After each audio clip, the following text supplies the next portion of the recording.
ताजमहल, जिसे प्यार की निशानी और दुनिया का सबसे खूबसूरत बिल्डिंग माना जाता है, जिसे पिछले कुछ सालों से कुछ राजनैतिक संगठन शिव की मंदिर साबित करने में लगे हैं, तो वहीं दूसरी तरफ पूरी दुनिया को यह समझाया गया है कि ताजमहल शाहजहां के द्वारा अपनी बेगम मुमताज की याद में बनवाया गया एक शानदार महल है। लेकिन क्या कभी आपके मन में सवाल नहीं आया कि जिस बिल्डिंग को अपने प्यार की याद में बनवाया गया, उसी बिल्डिंग को बनाने वाले कारीगरों की हाथ क्या शाहजहां ने सच में कटवा दिए? यमुना के रेतीले किनारे पर आज के समय में भी किसी ऊंची बिल्डिंग को बनाना किसी चैलेंज से कम नहीं है, लेकिन उसके बावजूद भी आज से सैकड़ों साल पहले इतने ऊंचे और इतने भारी भरकम इमारत को बिना किसी मॉडर्न टेक्नोलॉजी के कैसे बना दिया गया? और उससे भी बड़ा सवाल ये कि क्या शाहजहां वाकई में ताजमहल के ठीक सामने एक काले रंग की अद्भुत इमारत बनवा रहा था, जो कि देखने में ताजमहल से भी सुंदर होने वाली थी? तो आखिर शाहजहां के साथ ऐसा क्या हुआ कि वो काला ताज कभी बन ही नहीं पाया? इस वीडियो में हम आपको इन्हीं सारे सवालों के जवाब देने वाले हैं, जिसे जानना आपके लिए किसी भी आश्चर्य से कम नहीं होगा। तो चलिए शुरू करते हैं दुनिया के अजूबे इमारत के अनोखे सफर को। दोस्तों, ताजमहल जैसी ऊंची और भारी भरकम इमारत को बनाने के लिए एक ऐसी जगह को चुना गया जहां पर उस इमारत को बनाना उस वक्त की टेक्नोलॉजी के हिसाब से असंभव था। यमुना के रेतीले तट पर इतना बड़ा इमारत बनाना वाकई में आज के वक्त में भी बहुत बड़ा चैलेंज साबित हो सकता है। आपको जानकर हैरानी होगी कि यमुना नदी के किनारे की जमीन बहुत ही अधिक रेतीली है। इतिहासकारों और आर्कियोलॉजिस्ट के अनुसार उस वक्त के इंजीनियर ने जब ताजमहल की नींव रखने के लिए वहां पर खुदाई शुरू की, तो खुदाई वाली जगह पर अचानक से ही रेत भरना शुरू हो जाता है और साथ ही साथ यमुना का पानी भी उन गड्ढों में अपने आप भरना शुरू हो जाता है। उस वक्त के इंजीनियर ने शाहजहां को इस इमारत को बनाने के लिए किसी और जगह को चुनने के लिए कहा, लेकिन शाहजहां पहले से ही सोच बैठे थे कि उनके प्यार की याद में बना वो इमारत यमुना नदी के किनारे पर ही बनी होनी चाहिए। उसके बाद उस वक्त के इंजीनियर ने यमुना के उसी रेतीले जमीन पर गड्ढा करना शुरू कर दिया और उस वक्त के मजदूरों ने तब तक गड्ढा किया जब तक उस रेतीली जमीन के नीचे ठोस जमीन नहीं मिल पाई। ठोस जमीन मिलने के बाद उस जगह पर और गहरा गड्ढा खोदा गया और उसके बाद बड़े बड़े पत्थर, कंक्रीट, लोहे के साथ साथ गारे जैसी चीजों को भरकर उस नींव को एकदम ठोस बना दिया गया।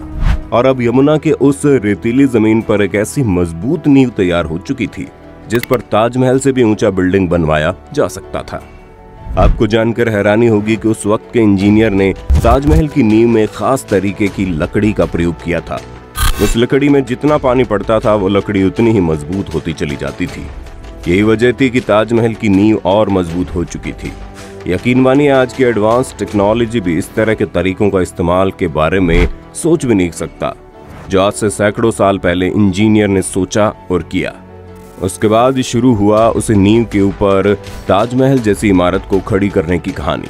तस्वीरों या फिर असल में देखने पर ऐसा लगता है कि उस इमारत को पूरे तरीके से संगमरमर के पत्थर से बनाया गया है, लेकिन आपको जानकर हैरानी होगी कि ताजमहल को संगमरमर से नहीं बल्कि उस वक्त मिलने वाले सामान्य पत्थरों के इस्तेमाल से ही उस इमारत को खड़ा कर दिया गया। जब इमारत पूरे तरीके से तैयार हो गई, तब उसके बाद उसके ऊपर संगमरमर और तमाम तरह के चमकीले पत्थर को चढ़ाया गया। यह तरीका बिल्कुल वैसा ही था जैसे आपके घरों में भी घर बनाने के बाद टाइल्स बिछाए जाते हैं, लेकिन उस वक्त उस संगमरमर को बिछाने का तरीका आज से बहुत अलग था। उस वक्त उन संगमरमर और चमकीले पत्थरों को काटने के लिए सिर्फ और सिर्फ एक पतले तार का प्रयोग किया जाता था, जिसे कई घंटे तक घिसने के बाद एक मजदूर एक पत्थर को अच्छी तरह से काट पाता था। आपको जानकर हैरानी होगी कि आज के वक्त में भी जब ताजमहल में कहीं मेंटेनेंस की जरूरत पड़ती है, तो मजदूर वहीं सैकड़ों साल पुराने तरीके का इस्तेमाल करके ताजमहल की मरम्मत करते हैं। ताजमहल की मरम्मत करने के लिए किसी भी तरीके की मॉडर्न टेक्नोलॉजी का इस्तेमाल नहीं किया जाता है। और मॉडर्न टेक्नोलॉजी का इस्तेमाल आखिर कोई करे भी क्यों? भारत में पत्थरों पर नक्काशी करने का हुनर तब से है जब साल की गिनती भी शुरू नहीं हुई थी। आज भी भारत में तमाम ऐसे मंदिर मौजूद है जो साल शुरू होने से पहले ही बनाए गए थे, और उन मंदिरों के पत्थरों पर हुई नक्काशी को देखकर दुनिया भर के वैज्ञानिक हैरान रह जाते हैं। संगमरमर लगाने के बाद ताजमहल के ऊपर कई तरह की बेशकीमती पत्थरों से सजाया गया। ताजमहल के अंदर और बाहरी दीवारों पर लगे रंग बिरंगे पत्थर उस वक्त चीन, अफगानिस्तान, तिब्बत, श्रीलंका, पंजाब और अरबी देशों से मंगवाए गए थे। ये सभी ऐसे पत्थर थे जिनकी कीमत उस वक्त बहुत अधिक हुआ करती थी। दूसरी बात यह कि हमें कई जगहों पर पढ़ने को मिलता है कि शाहजहां जब जिंदा थे तो वो ये चाहते थे कि ताजमहल के ठीक सामने यमुना नदी के उस पार एक और ताजमहल बनना चाहिए जो कि काले रंग का दिखाई दे। लेकिन क्या ये बात सच है? क्या वाकई शाहजहां उस सफेद संगमरमर वाली बिल्डिंग के आगे एक काले चमकीले महल को खड़ा करना चाहता था? कई इतिहासकारों ने लिखा है कि जब शाहजहां ने ताजमहल बनवाना शुरू किया था तो उसने अपने खजाने का ढेर सारा पैसा उस इमारत के पीछे पानी की तरह बहा दिया। अब इमारत पूरी तरह से बना भी नहीं था कि उसके खजाने का अधिकतर पैसा गायब हो चुका था। उससे और खजाने का अधिकतर पैसा खर्च किया जा चुका था। तभी शाहजहां का बेटा औरंगजेब अपने राज्य को बचाने के लिए अपने पिता शाहजहां को कैद कर लेता है और राजपाट अपने हाथ में ले लेता है।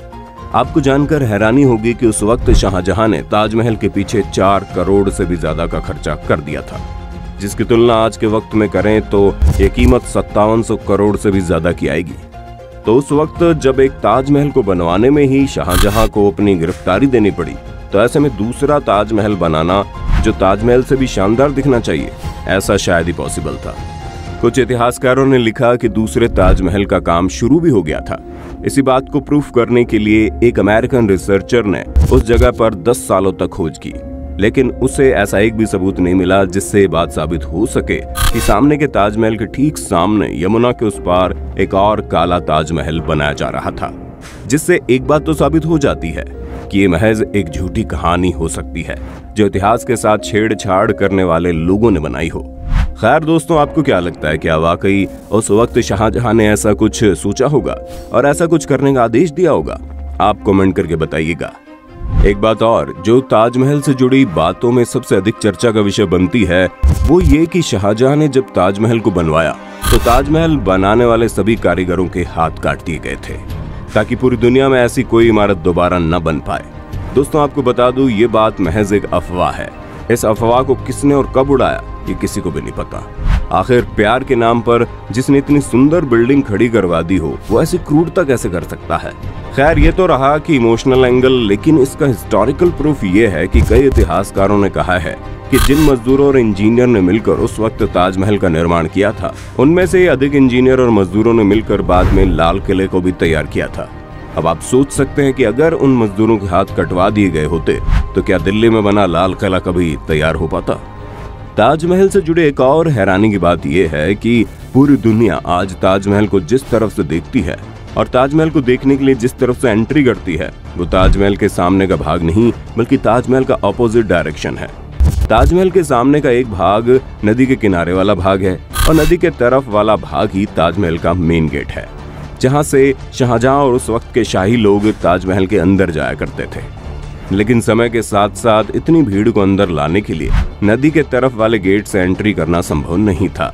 यही वजह है कि आज पूरी दुनिया ताजमहल को जिस तरफ से देखती है वो ताजमहल का पिछला हिस्सा है और आज के वक्त में ताजमहल के पिछले गेट को ही मेन गेट में तब्दील कर दिया गया है।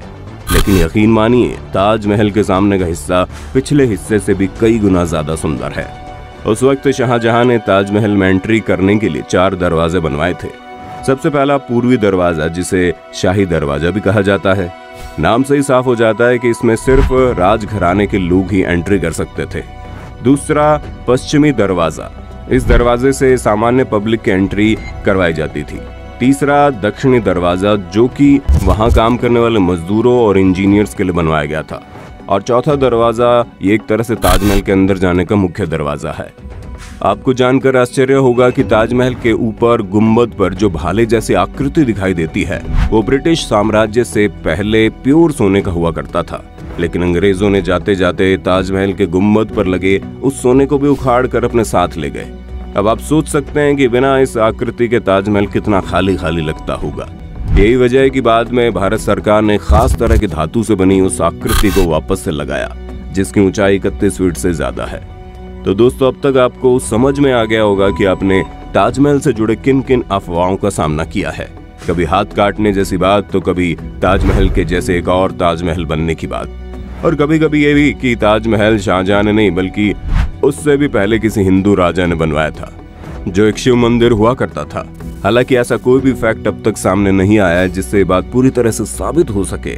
लेकिन इसके बावजूद भी दुनिया भर में कई इतिहासकार ऐसे हैं जो ताजमहल को शिव मंदिर होने की बात पर हामी करते हैं। खैर दोस्तों, आपको क्या लगता है कि अफवाहों की तरह ताजमहल के मंदिर होने की बात भी महज एक अफवाह है या फिर इसके पीछे कोई सच छुपा है? आप अपनी राय हमें कमेंट करके बताइएगा। वीडियो अच्छी लगी हो तो लाइक कीजिए और हमारे चैनल को सब्सक्राइब करके बेल आइकन को ऑन करना बिल्कुल मत भूलना, क्योंकि the earth adventure in Hindi की टीम आपके लिए हर रोज ऐसे इंटरेस्टिंग वीडियोस लाती रहती है।